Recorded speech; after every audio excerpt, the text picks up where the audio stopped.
that helps you discover your next great investment. I'm one of your hosts, Ryan Henderson, and I am joined, as always, by the one and only Brett Schaefer. This week, we've got our 201st Investing Power Hour.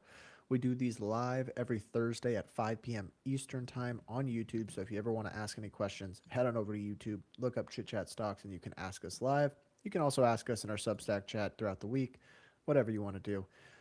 But on these shows, we talk all things financial markets, news, anything relevant, earnings from the week. We'll have our bubble talk or our bubble watch. We have our small cap of the week. People have asked me to bring that back. We've got a good company, or an exciting company, I should say, for this week. We also have Wix earnings and some drama around a buyback potentially, as well as some significant insider buying, which I'll get into in a bit. But Brett, where do we want to kick things off? Why don't we talk about Anthropic's revenue, Ryan? I did you see this chart? Well, when you put it in our show notes, yes. Yeah, well, you didn't see it before that. It was quite astounding, and uh, I mean, you can read up the numbers here. I'm putting up the thumbnail on YouTube, but they are adding. I mean, they 10x the revenue to $10 billion, over $10 billion in ARR, and they're at the same pace now. Yeah, I'm pulling it up for anyone watching. This is outrageous. I I don't know if I've ever seen a company grow this fast. I mean that eclipses OpenAI, right? Not sure. But did you also see that OpenAI got its funding? It's going to last for another.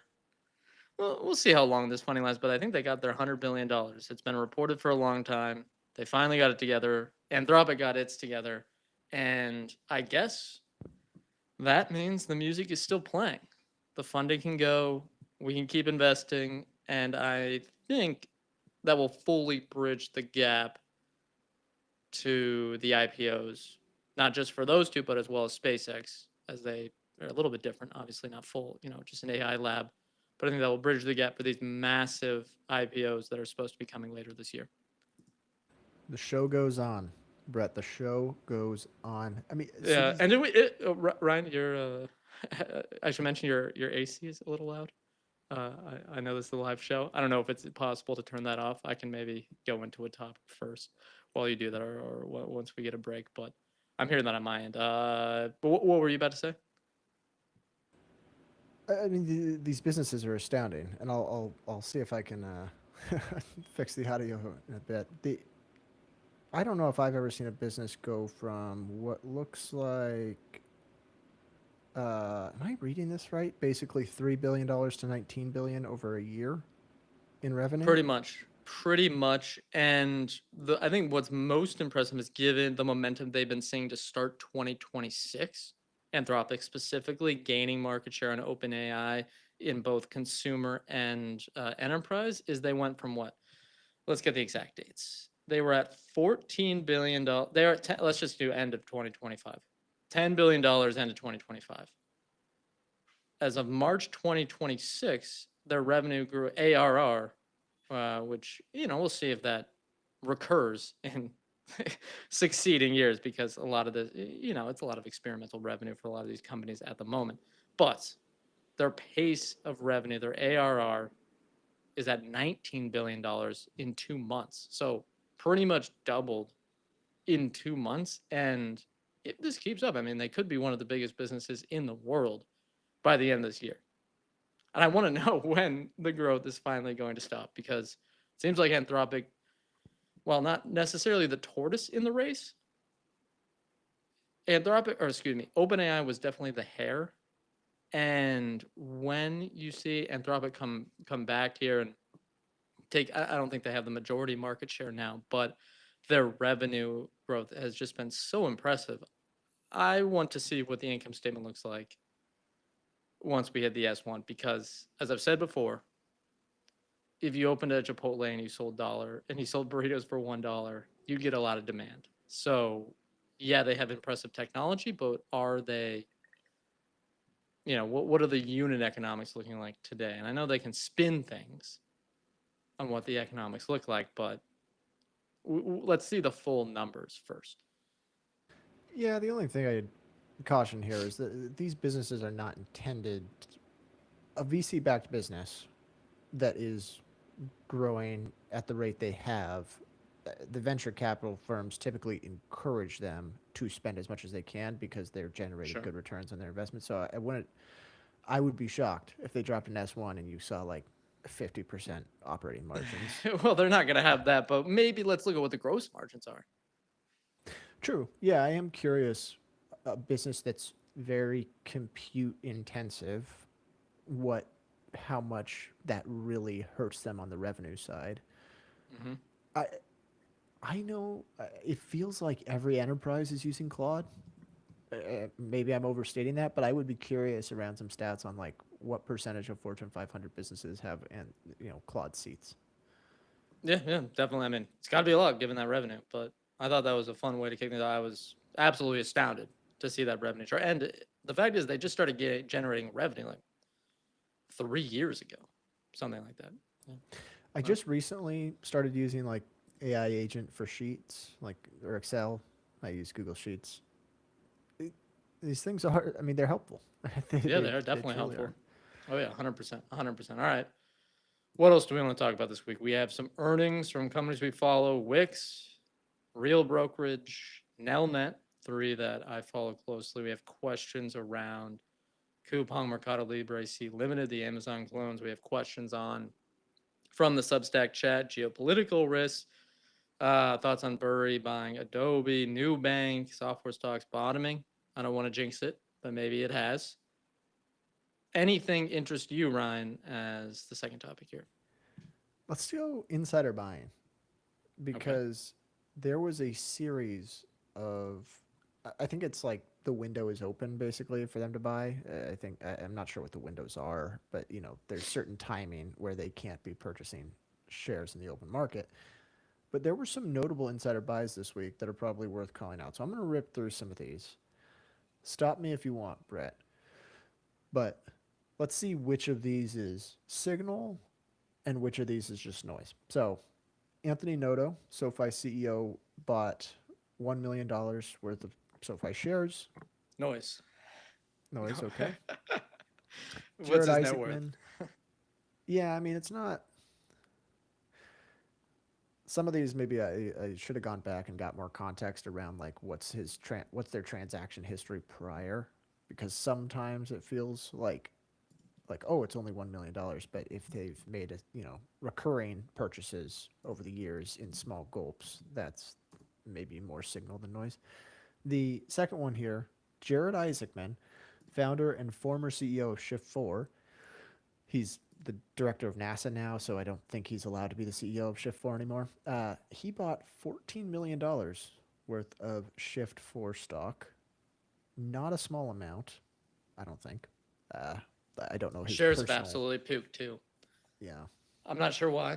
I don't follow them closely enough, but people say it's cheap. Could be interesting. Could be a good signal. Here's an interesting one. Marcelo Milamud, I might be saying that wrong, the chief accounting officer for Mercado Libre, bought $100,000 worth of stock. Now, I kind of don't know what to think here because $100,000 is like whatever. Obviously, it's not massive size relative to Mercado Libre's market cap, but the chief accounting officer is encouraging. It's an encouraging role as opposed to, maybe a CTO, someone product related. And also, it could be a larger percentage of their wealth, compared to like a CEO, for example. Any thoughts on that one? Yeah, Mercado Libre looks interesting here. I know it's Uh, like any stocks I'm interested in. When I see an insider buy, I'm like, yeah, they got the right idea. I think insider buying is interesting because it can be somewhat of a single depending on the situation. For example, you're about to say the Greg Abel one here. Yeah, that's not really too meaningful. The Isaacman one, I think, can be meaningful. But if you look at someone like Jeff Green that came out today, the Trade Desk founder and CEO who bought $100 million, that is a signal, but if you look at the business and you're like, oh, well, I think the business is structurally challenged, but the insiders are buying shares. Eh, like that doesn't mean you should necessarily buy if the thesis on the business has totally changed. Yeah. Let me rip through a few more of these, and then we can talk more at length about insider buying in general. You mentioned it, Greg Abel, the now current Berkshire, I believe his title CEO, but he bought $14.8 million worth of stock. He said he would do this. He said basically, I'm pretty sure like all of his cash pay, he said he would just buy Berkshire stock in the open market with. Uh, Yes. so not a whole lot to see there other than phenomenal alignment, I guess. But I will say, Berkshire is getting kind of interesting. Like How so? the, I remember someone breaking down the valuation in terms of cash on the balance sheet, equity investment, uh, mark to market. If you strip those out, you're buying the operating businesses. I remember, I can't remember exactly what he said, but a pretty attractive earnings multiple on those operating businesses. The stock is down. What is it? 10%? Maybe I'm overstating it here.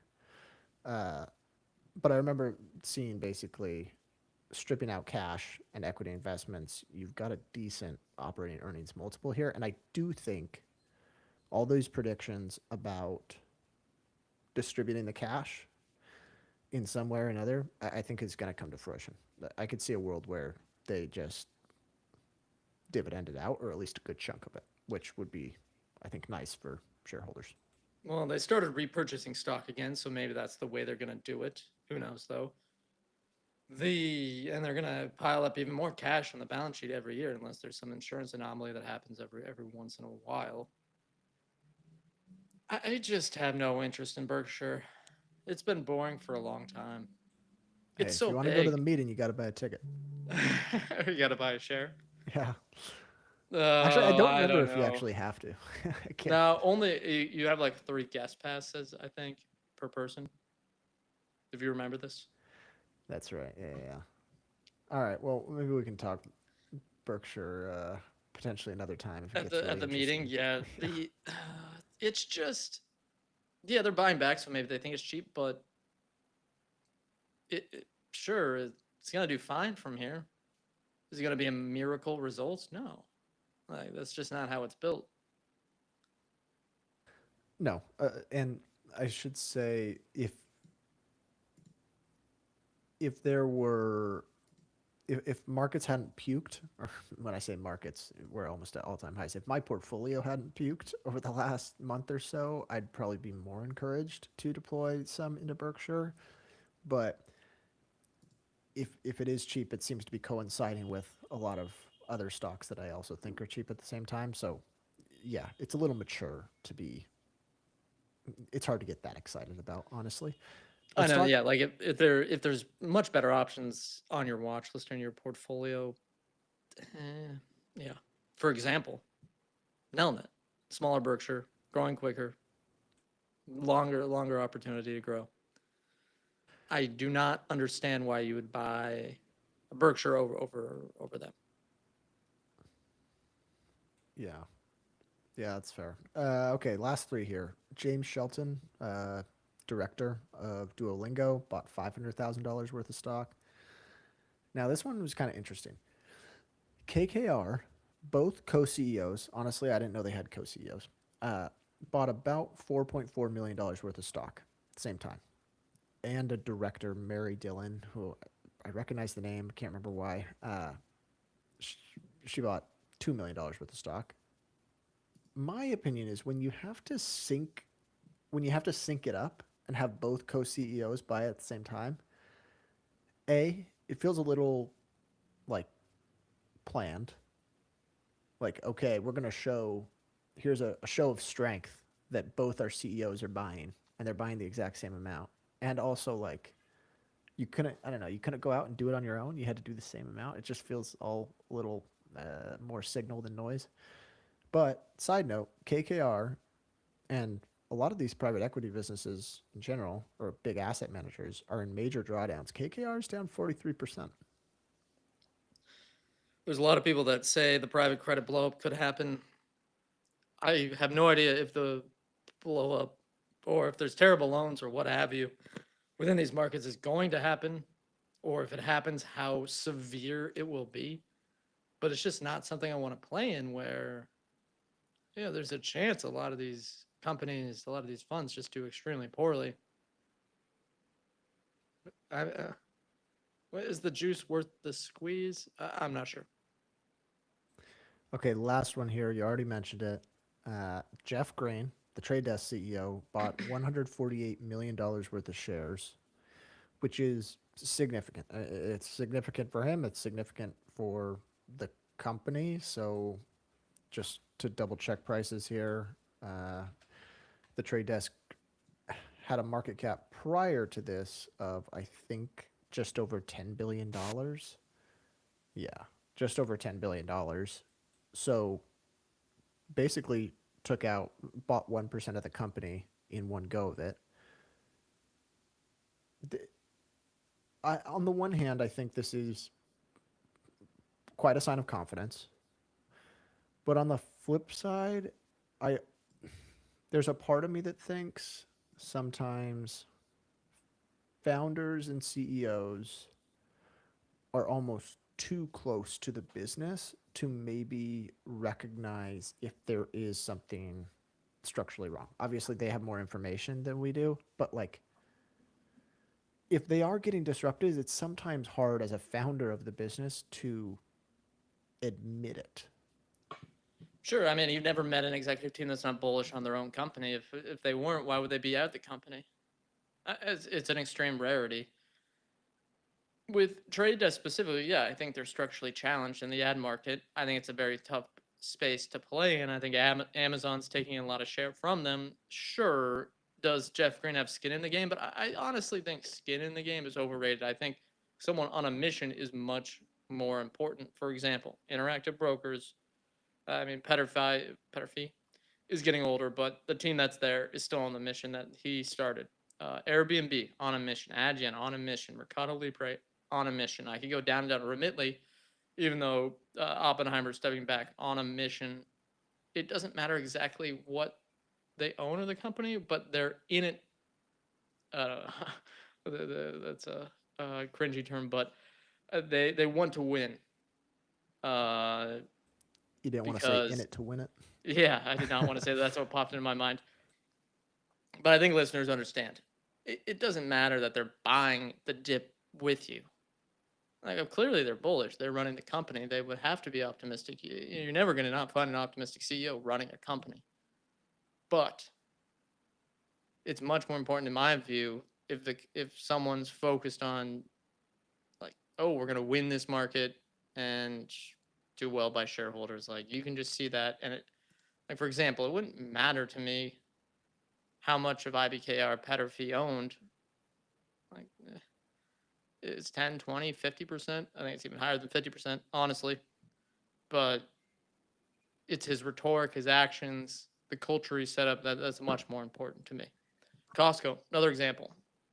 That's how the culture gets spread from the founder down to the new executives that join the company. How much insider buying are they doing? I don't know, but I trust that business much more than I hope they're the not Trade doing Desk. much.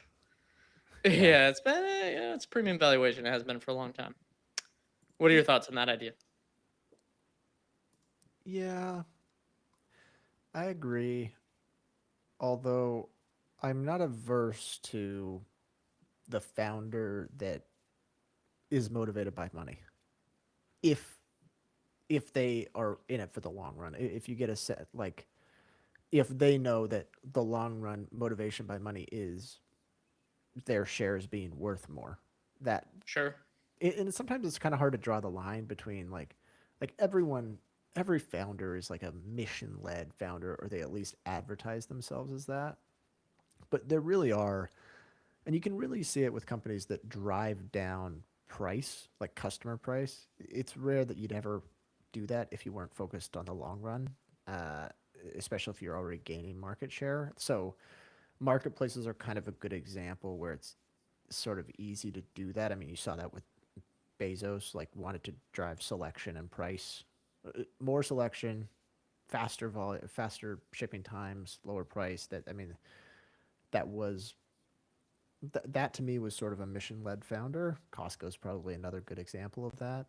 But I think it's always hard. It's hard to tell. Like everyone says they're a mission led founder. How do you know whether it's true or not? Actions, execution. At the end of the day, are they good? Is the business high quality? And I think what's more important for me, because when an insider buys, it's not increasing intrinsic value at all. What's more important to me is if when you're thinking about catching a falling knife and the stock might go down 30% more from there, is the company lining up the buyback?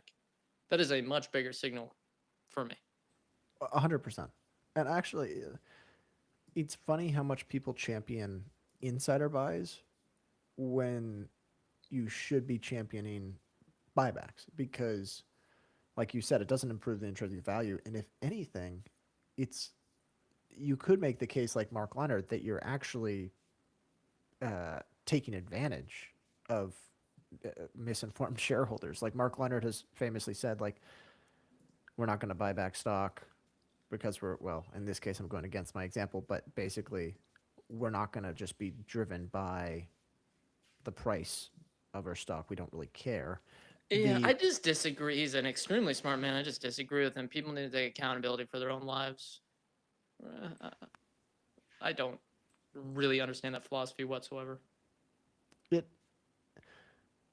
there is a part of me that when someone makes an insider buy, it feels like they're more focused on their own portfolio and own personal wealth than purely driving long term shareholder value. Obviously, it's their own money versus the company's excess capital. But when someone says put your money where your mouth is, I'd rather them do that through a buyback than a personal financial decision. Right, because that can help my stake or whoever's stake. All right. What of the earnings do you want to talk about? The real brokerage? Many people are asking about the real brokerage. Company I own. Ryan, I do not believe owns it, but it's one that I did a still free research report. I believe it's going to be on emerging moats. The website, if people want to read that, we also did a podcast on them. It is a cloud-based brokerage for the residential real estate market. They are gaining a lot of share. They're trying to convince agents to go over to their platform. They just reported this week. Revenue was up 44%. Gross profit was up 30% year over year. Now, gross profit's growing slower than revenue because more agents are hitting their revenue ceiling on the revenue share part. So once they hit that ceiling of how much they need to give back to the real brokerage every year, then they're going to earn more revenue for the real brokerage, but they're not going to give much at all, except for like payment processing fees. I think they're changing that model slightly for their power users because they don't want to just say, hey, look, you hit $15,000 in commissions to us. Well, then after that, it's just all free. I think that they would understand that. But if we go back to the earnings, they had a slight net loss on a GAAP basis, but a lot of free cash flow because they do share-based revenue sharing. If people understand that with their agent partners, think about them as like contractors for them. These are real estate agents or real estate agent teams that are using the real brokerage's technology. And then at the same time, they are buying back stock to offset this SBC. I think if they just consistently return cash to shareholders through buybacks, especially if they're using stock to incentivize these agents, it's not the end of the world. I would just not just be consistent with it, which I think they are. There's been slow progress on their new initiatives, expanding into things like mortgaging, like the loan officers, essentially, title insurance, and the Real Wallet. Real Wallet seems to be doing all right, but they're still investing behind them. It's pretty early, and they're still optimistic on getting more and more agents to try this. When I look at them, they keep adding more agents. They toss out press releases all the time about new agent teams joining their platform. And as long as they can keep growing sales, gross profit, I guess, too, and agents, and then show decent unit economics, I really see nothing to dislike on the quarter. And the question remains, is this a catalyst stock for when the housing market, if the housing market finally unlocks in the United States. Do you remember 2022 when the deal said, 2023, the housing market will unlock? Date the rate, marry the home, date the rate. It's 2026 and It's a mortgage rates are not convincing back to pitch. 3%. Yeah. Date the rate, marry the home. Honestly, it's a good sales slogan.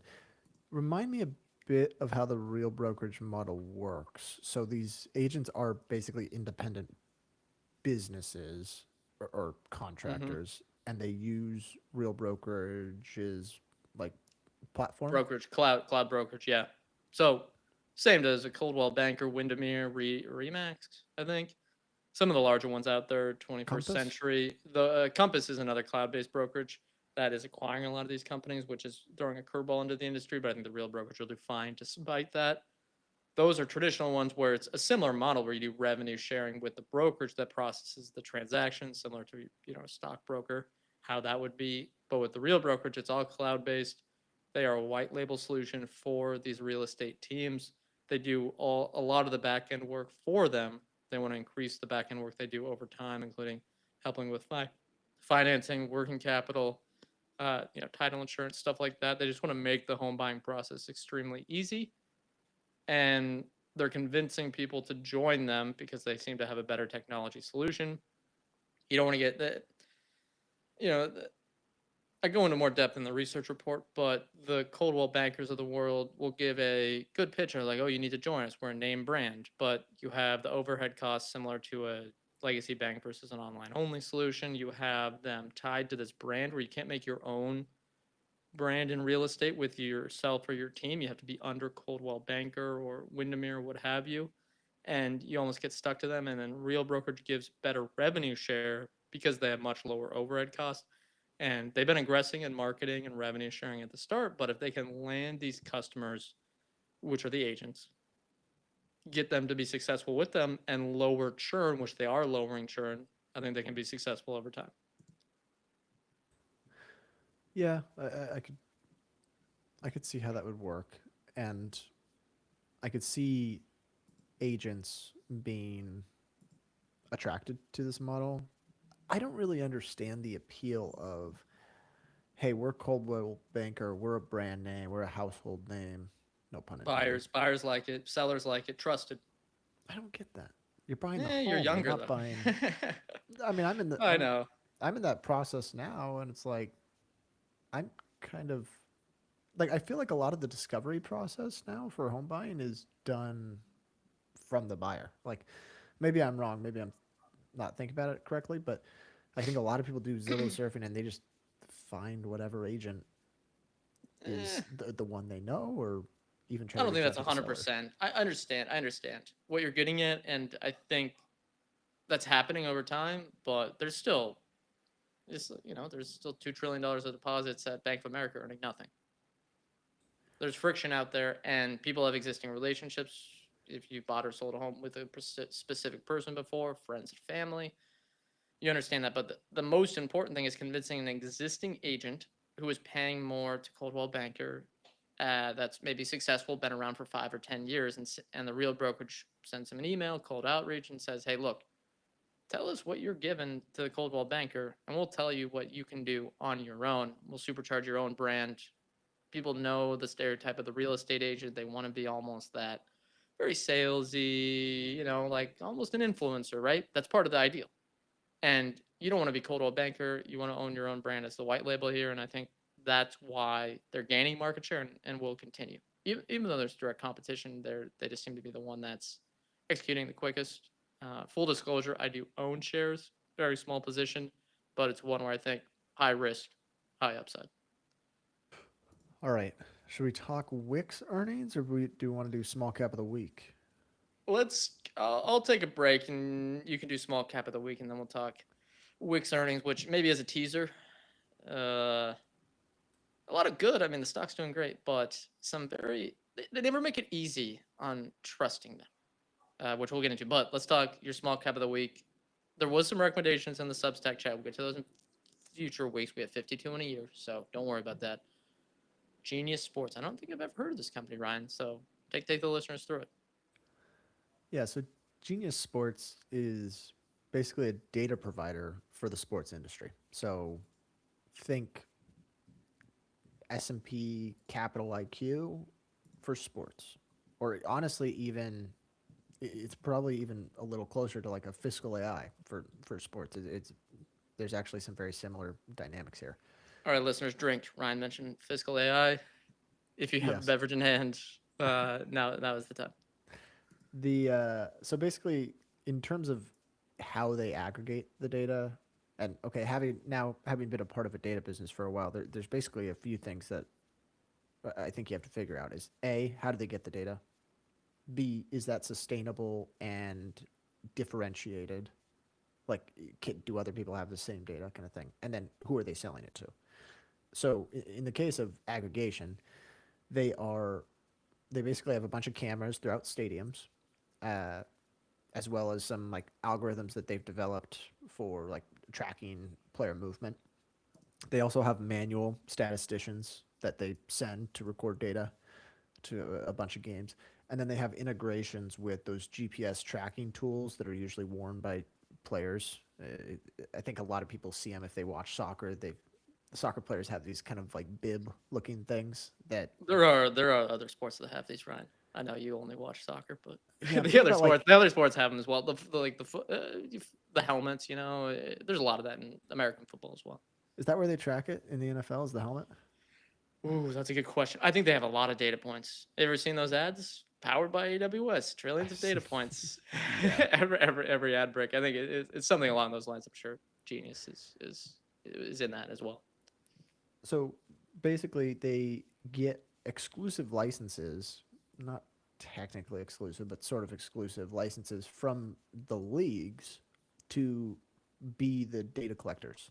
And so a couple big leagues that they have licenses with are the NFL, the English Premier League for soccer or football, however you want to say it, depending on where you are in the world, and the NCAA. And so, and I'll talk about those deals in a second. But then once they collect that data, I assume it's done through some sort of data feed. They customers buy that data stream from them. The customers include sports books are big ones, so DraftKings, that kind of thing. Media businesses as well, so ESPN, CBS, those kind of companies, and then even the sports leagues themselves actually will buy the data from the data collectors. So this has been a pretty lucrative place to be, especially with the growth of sports betting. Revenue for them has gone, it's basically increased at a 35% annual rate since 2020. So over the last 5 years, really strong growth. And one of the biggest risks that people talk about is whether or not the leagues will renew those exclusive rights for data collection, or even when those renewals do come up, how much more expensive are they? Because it's kind of a bidding war typically for, I think the big data collectors are Genius and Sport Radar, I think is what it's called, or Sports Radar. And you'll submit a formal bid. You'll talk about why you deserve it, what you're willing to pay, that kind of thing. The NFL really drives a lot of volume for them, and you can actually see this in some of the quarterly numbers. There's some seasonality there. In the case of the NFL specifically, Genius issued them shares in the form of warrants as a part of their bid, which I think was probably worthwhile in terms of how much they've benefited from it on a revenue side. And it probably gives some good alignment there. And it's less likely. I mean, now the NFL has a financial incentive in Genius Sports. So I think when that renewal comes up, which I think is in 2030, they, I imagine, are more likely to stick with their data collector, or even accept a lower bid from them, uh, because they've got that financial incentive. As for the valuation, market cap of 1.5 billion, 250 million or so in net cash, so 1.25 billion dollar enterprise value. They've earned 670 million roughly in revenue over the last 12 months, and then they saw a big jump in one-time equity awards this year.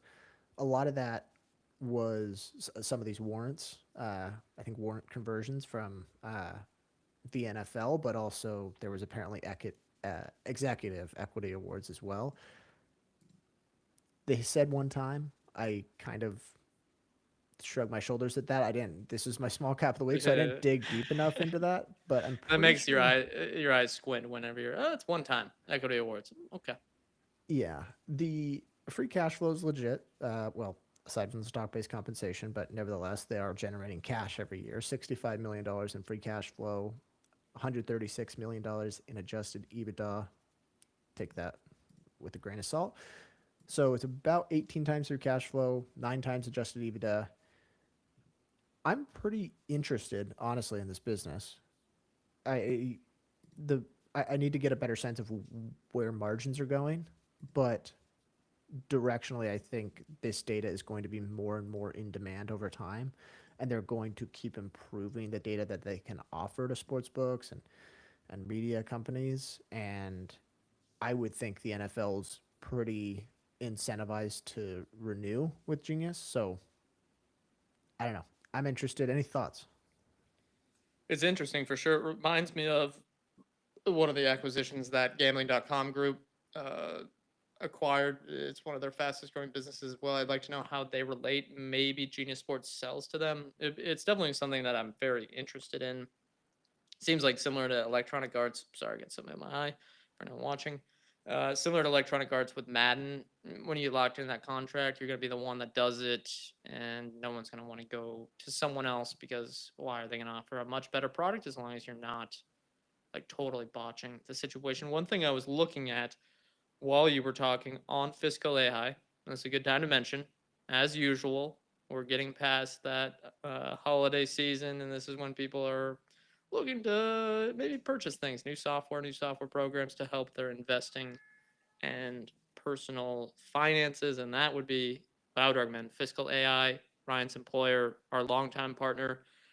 If you use our link, you get 15% off any paid plan, and you have all these KPIs that I was looking at while Ryan was talking. But the one that stood out to me that I'd want to look at is gross margin. It's only 23%. Want to know why that is, whether that can expand a lot at a greater scale, or if it's going to be something where you look at this revenue multiple, and I'm seeing about just under two times revenue. Well, at first I was like, oh, wow, that could be extremely cheap, especially because the stock is totally puked in the last just start 2026. And well, if it's at 1.8 times sales, but gross margins are quite low, maybe it's not as cheap as we think. That's something I would also want to investigate. Yeah, it's a good point around gross margins. I hadn't looked at it. My assumption is that they're paying a lot of money to the leagues, Hmm. and that's baked into their cost of sales. It's also, I mean, it's heavily. I'm looking at the segment split right now. Go common size this real quick. 70% of their revenue comes from sports betting. So I think you have to have some view probably on what you think the sports betting market's going to look like over the next 5 years, because that's probably going to drive the bulk of their growth. My suspicion is that it's going to be much larger. And I would bet that, like the poly markets, Kalshis of the world, anyone that's like a betting market on sports is probably needs this data as well. So whether it's Hmm. directly sports betting or circumventing it and still sports betting, uh, I think you're going to need this data more and more. Yeah, it's interesting. I mean, that growth is undeniable. And again, use our link fiscal.ai/chit chat. Link is in the show notes. Get 15% off any paid plan. All right, Ryan. The main event, the stock that's up 30% in the last 2 days. Let's have some interesting financial engineering and some wild announcements that I'm still digesting. It's Wix earnings. They posted ARR growth, annual recurring revenue at 14%, pretty solid. Their base 44 acquisition is already at $100 million in ARR from a standing start when they acquired them less than 12 months ago. So growing very, very quickly. There's no Anthropic, but they're using Anthropic and OpenAI and stuff like that. Well, actually, Wix itself is a partnership with OpenAI, base 44, more application based, has a partnership with Anthropic. So basically, what base 44 is you can build applications without coding, mobile applications, stuff like that. And it's catching on like wildfire. They have $100 million in ARR. seems like they've had a strong launch of Wix Harmony, which is Wix's brand, vibe coded, like new age. For anyone that says Wix is an AI loser, I would like to refer to them that in 2016 they launched basically vibe coding websites. So they've been in this for 10 years now, but this is the revamped version powered by modern tools. And they said that it's been a strong start to that, but we'll see. Obviously, what's most interesting is the financial engineering they're trying to do with this cheaper share price. They said, they authorized a $2 billion share repurchase plan. They haven't been able to start that because of the blackout period. But they basically said now they're planning to purchase all of that this year if they can, which is insane versus their market cap of like after the jump, $5 billion. A week ago, it was half the market cap. However, there's also a little bit of a catch. As always with them, it just should seem a bit, I don't know, a little bit immoral to outside shareholders, small-time shareholders like myself. I don't think that's unfair to say. Yeah, you get a little concerned about that type of stuff. They sold $250 million in stock at a discount to outside fund durable capital partners. These friends, I'm not sure. And they also gave them warrants. It feels like to me like insiders getting a better deal, and they don't need the funds. So you could have said, hey, Durable, if you want a larger investment in our company, just buy it on the open market. Maybe they would argue that if Durable wanted to invest more this on the open market, that would crowd out the buyback. Sure, but the argument it seems a little flimsy to me. Any of the arguments I've heard that it's fine. It's definitely a yellow flag for me. But if I look at the net buyback, it's still going to be quite large. And they are doing a tender offer to all shareholders, which is essentially they have this range. I think it's $84 to $92 a share. Any existing shareholder can go to them and say, I want to sell to you at whatever price. They're going to figure out the exact price, and they're going to do a mass buyback depending on the demand there. So we'll see what happens. But all in all, I mean, it's a company that's just durable revenue growth, trades at sub 10x free cash flow, and they're maybe going to take out half of their stock, half of their shares outstanding. Yeah, Lots of like, it's frustrating because honestly, Wix is a management team that rubs me the wrong way. Like this durable capital partners private placement thing feels wrong. Like on the one hand, and people are maybe the Wix proponent or the management team would say, we want the cash, we want shareholders that we know are going to stick around. they do have a 1-year lockup. It's fine. Sure. But if you are sitting there with a whole bunch of cash on your balance sheet and claiming we're going to buy back $2 billion in stock, do you really need the cash? No, they just want to give durable capital partners a stake in the business. Yeah, but that's dumb. I'm serious. Sorry. I think they must be friends. Yeah, it is unfair. It's not a giant. It's like a 5% discount. So is it the end of the world? No, but like philosophically, yeah, it feels a bit yucky. We have I would be curious what kind of relationship Nir Zohar or Avishai Abrahami has with them. Yeah, that's exactly right. All right, we have Andrew Marshall in the chat from Capital Mindset or Mindset Capital. One of those. Been on the show before. Capital Mindset. Capital Mindset, great YouTube channel and investment community such as ourselves. He said, if you want the Wix theme without the uneasy feeling, GoDaddy is also doing a massive buyback and a similar play. We are long GoDaddy. It could be another small cap of the week to look at. I haven't looked at GoDaddy in a long time. I think I looked at them 3 or 4 years ago. If it's similar, I mean, if it's sub 10x free cash flow and they're buying back a boatload of stock, that's quite interesting because again, is AI going to disrupt companies like VeriSign and GoDaddy? I'm not sure. And we have another comment here that says, I hate the sketchiness, probably regarding Wix, but I do love the willingness to actually start buying back shares like crazy. Yeah, that's exactly where I sit. I go, there's a lot to like here, but why do you have to make me feel uneasy as someone who potentially going to be a shareholder for you over a 10-year period?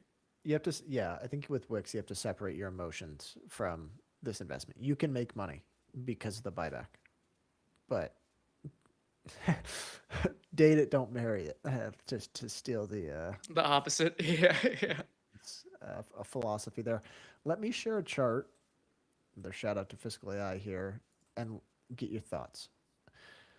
Segments KPIs, total number of premium subscriptions. Yeah. I've seen this been floating around. It's not a giant concern. Pre- They have purposefully gone and kind of shedded. Explain what the for the listeners. Explain what it yeah, is. for people that are listening, can't see the chart. Basically, premium subscriptions ever since 2012 have grown consistently. There were at 470,000 subscriptions in 2012. 2023, they got to 6.3 million. Then over the last 2 years, they've now seen 2 consecutive years of declines in premium subscriptions. Yeah, it's something that again in a vacuum you go, oh well, you want more subscribers, but I think it's a KPI they don't care about anymore because they said they've shed um what was it shed just like bad customers that weren't that profitable, customers that didn't give them much revenue.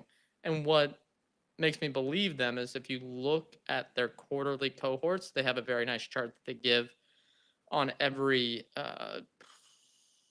quarterly earnings presentation, something like that. You can find it on their website of how their revenue is progressing, and they're getting back. COVID they had a little bump because they had some very nice cohorts in 2020, 2021, but their cohorts from a revenue perspective are getting back to that level and are making progress, and the trajectory looks quite nice.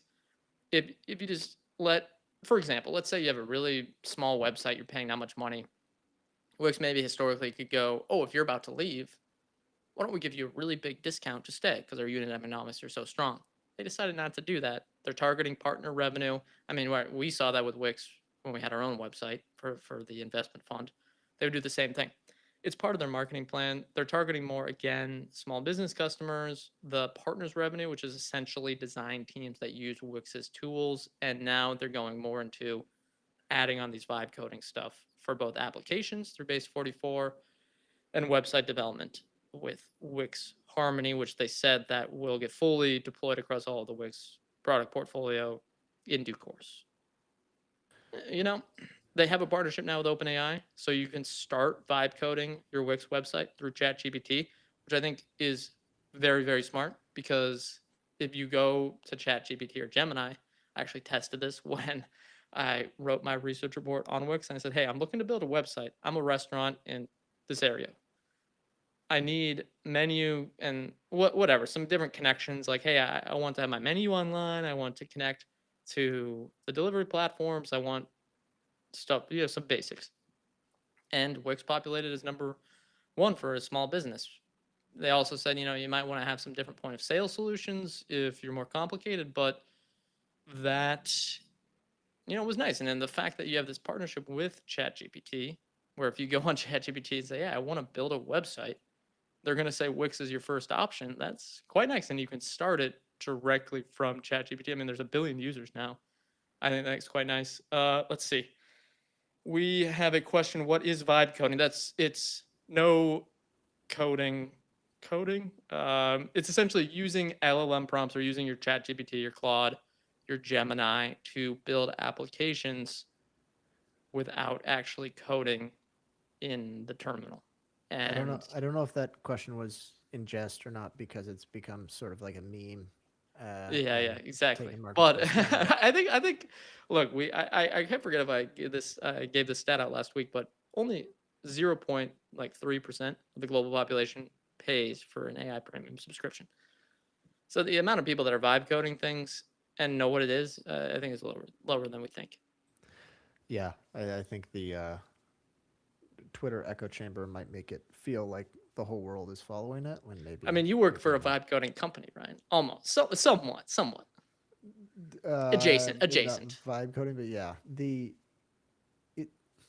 I think Wix is in. I think Wix is in a good spot. And maybe it's just the volatility of the stock. My only gripe is that it feels like management just kind of cares too much about the stock price. Like Yeah, follows but it they a got a little too lot of much. they got a lot of employees that have huge ownership stakes here. And if you go, God, I think our stock's just so much more valuable. You're in almost a 5-year drawdown from $300 to below 100. At some point, I would go, let's just lever up. We know what our ARR looks like, our free cash flow looks like from our core business. Let's just lever up and start buying back this thing. Everyone's going to be a little more happy. I think you very diplomatically described their stock-based compensation policies. They have a lot of employees that are tied to the business and own a Yeah, lot of they might have stock. underwater. They could have underwater options. Who knows? It's interesting. It's one where it, I believe I don't pounding the table never I guess works. Usually stuff that I have high conviction in is actually the stuff that performs worse for me. But I'll say I think Wix got thrown out with the bathwater with the software drawdown. People are like, why does Wix need to exist? And they've been investing in this direction, the vibe coding direction, for a decade. So they've been fully prepared for this. And I think, given the fact that there's more apps being built, there's more websites being built, you've seen that there's third party data around that.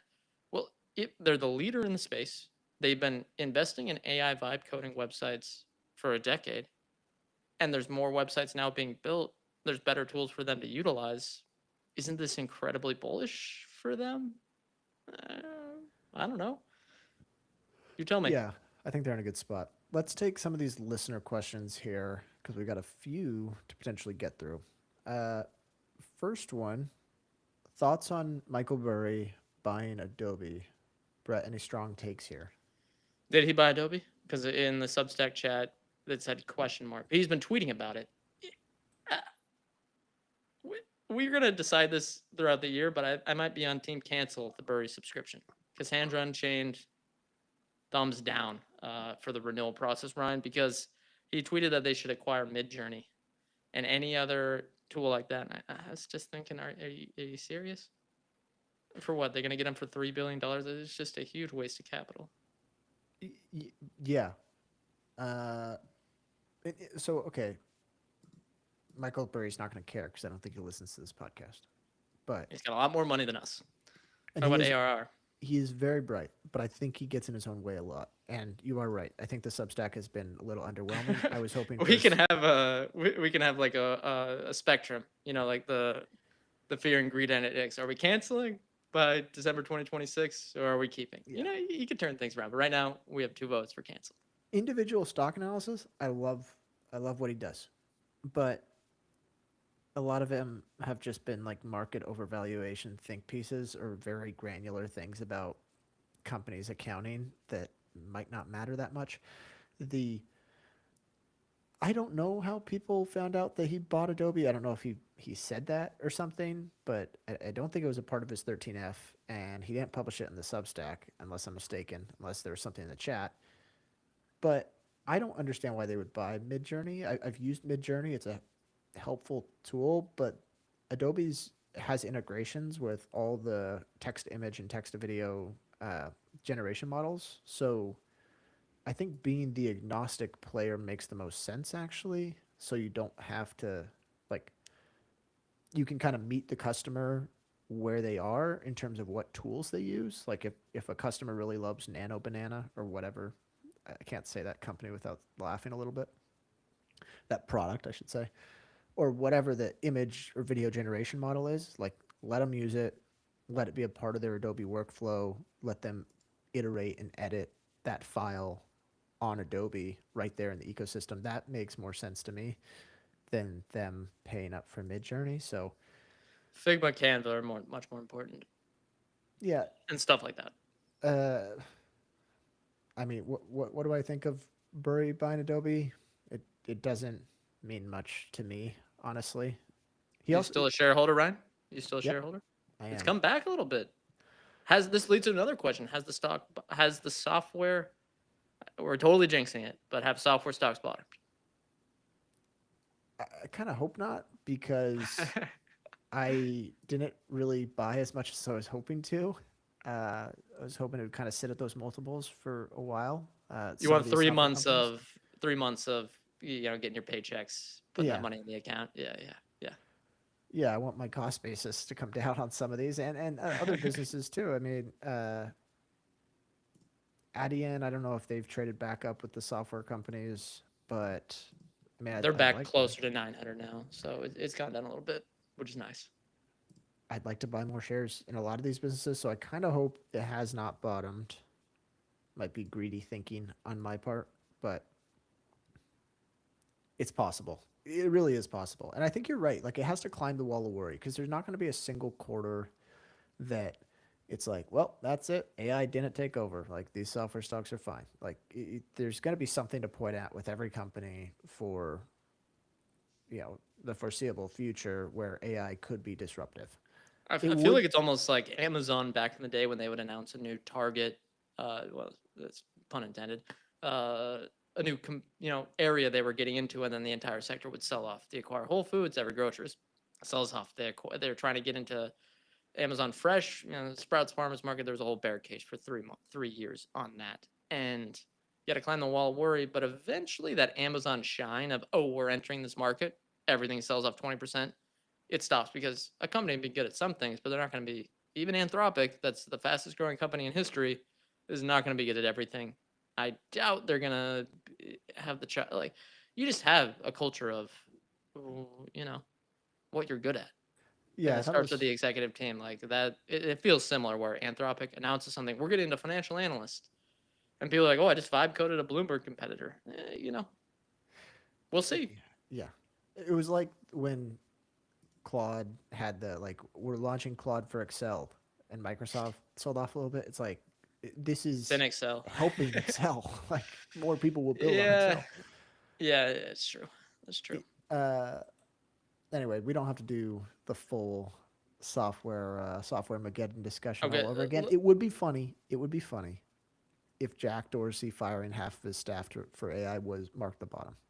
hey, I saw some tweets. These could be people just trying to get attention.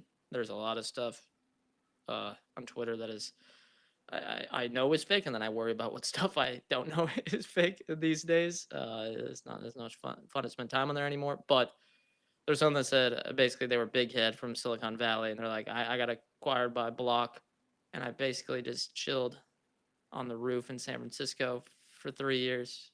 Like he didn't do much. It was so I was reading some of Jack Dorsey's replies, and they're like, "Yes, he's right." Someone was like, "You just overhired." He's like, "Yeah, you're right. We had to deal with the integration of an acquisition at the time." And it's like, "We had to. You you paid $42 billion for Afterpay and talked about synergies. What do you mean Yeah. you were shocked by the integration costs?" Also, when the integration costs, it's tough, but mergers usually mean layoffs, and that's how it goes. It's unfortunate, but that's how it goes because you have duplicated tasks. All right, other questions before we get out of here. People said, which one do you like best? 3 e-commerce stocks, Amazon clones that are in drawdowns: Coupang, Mercado Libre, or C Limited. Ryan, rank them right now. Gun to your head. Coupang number one, Mercado Libre number two, C Limited number three. I like Mercado. Mercado Libre is probably close to Coupang there potentially, but I just know Coupang a little better, and I think they're also in more of a sort of temporary blip given some of the data correction stuff. So Gross profit multiple is much lower too. Yeah. yeah, I see a world in which this generates pretty good return over the short term as well as the long term. I'm putting C Limited 3 as well. I'm going to do the exact same order. I like both Mercado Libre and Coupang here, but C Limited, I just don't understand it as well. It's a region of the world I have less confidence in understanding the dynamics. Do I understand South Korea fully? No, but I think it's a little easier to grasp than the craziness of 10 different countries in Southeast Asia. And same with Latin America. I think I understand that much, much more. Yeah. All right. Any of these other ones you want to talk about? Thoughts on Someone new said new. holdings? Did you see that they got Inter Miami as a sponsor, which is as a Brazil Argentina rivalry? That's quite the treasonous ask, wouldn't you say? My, the biggest Yeah. competitor, Mercado, the national champion of Brazil, new bank, national champion of Argentina, Mercado Libre, two competitors, direct competitors now. and Brazil gets Nubank gets the hero of Argentina. I yeah, that is interesting. I didn't really think about it that way.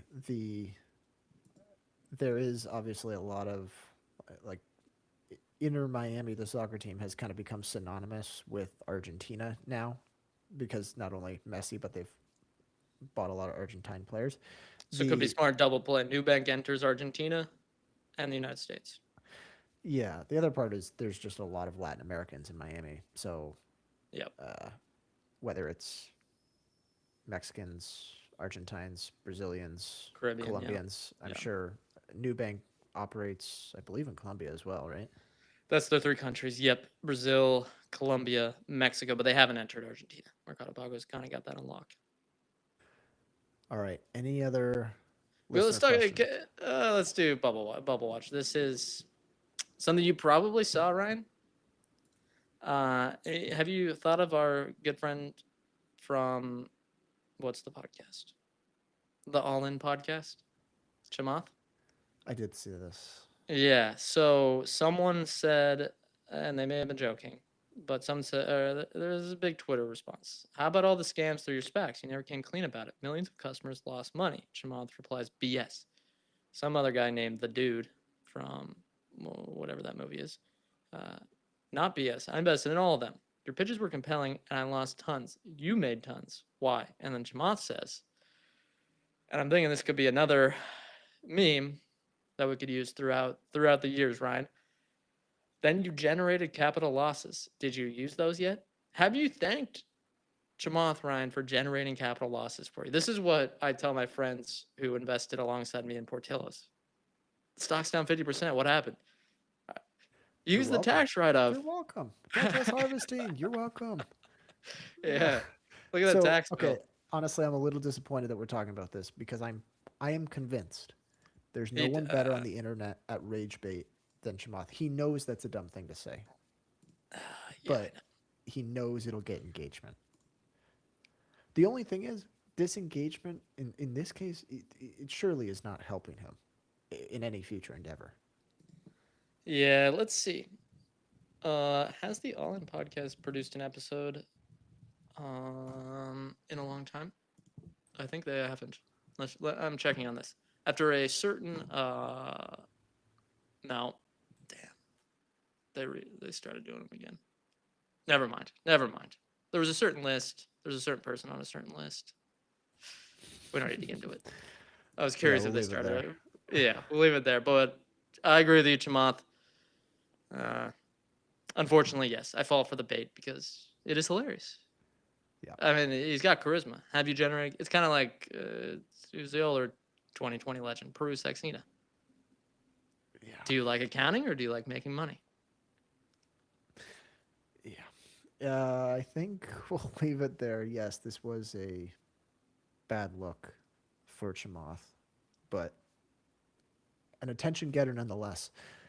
I think that's going to do it. Thank you, everyone, for tuning in. Thank you for all the questions in the chat. We want to remind listeners that Brett and I are not financial advisors. Anything we say or discuss here on Chit Chat Stocks is not formal advice or a recommendation. Thank you again to everyone for listening, and we will see you all next time.